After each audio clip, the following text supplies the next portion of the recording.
Apakah kamu sering merasa mentalmu mudah terpengaruh oleh lingkungan sekitar? Terkadang, kondisi sehari-hari bisa membuat kita kehilangan kendali. Selamat datang di Ruang Tumbuh. Chapter 1, Kenali Diri Sendiri. Sebelum kita bisa menguatkan mental, langkah pertama yang harus kita lakukan adalah mengenali diri kita sendiri. Apa yang menjadi pemicu stres atau kecemasan dalam hidup kita? Apakah itu pekerjaan, hubungan sosial, atau kebiasaan buruk yang terus berulang? Dengan mengenali pemicu-pemicunya, kita bisa mulai mengambil langkah konkret untuk mengatasi masalah tersebut.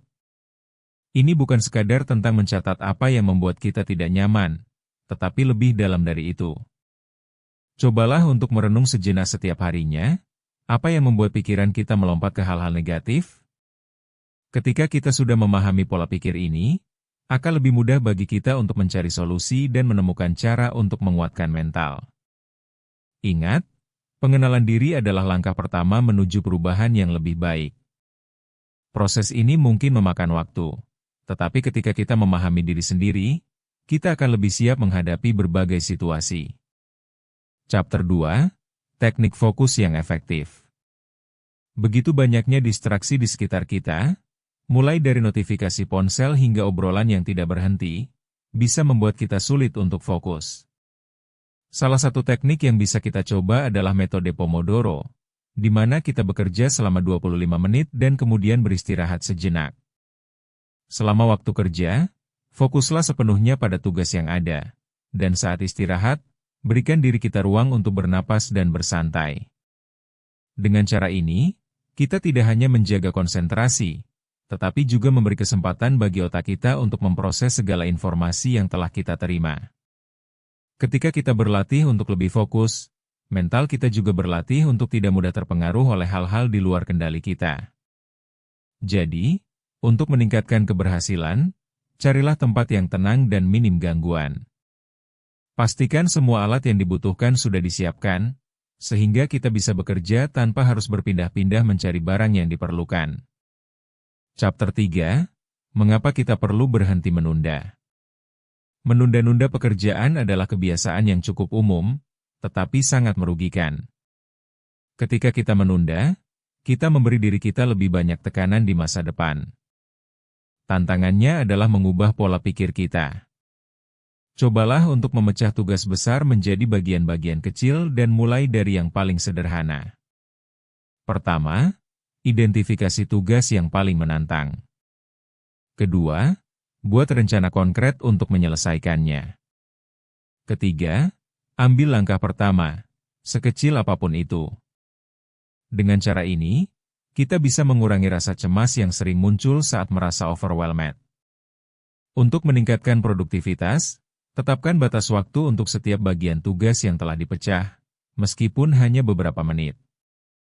Dengan cara ini, kita tidak hanya menyelesaikan tugas, tetapi juga membangun kebiasaan baik dalam menyelesaikan pekerjaan tepat waktu. Ingin lebih baik lagi?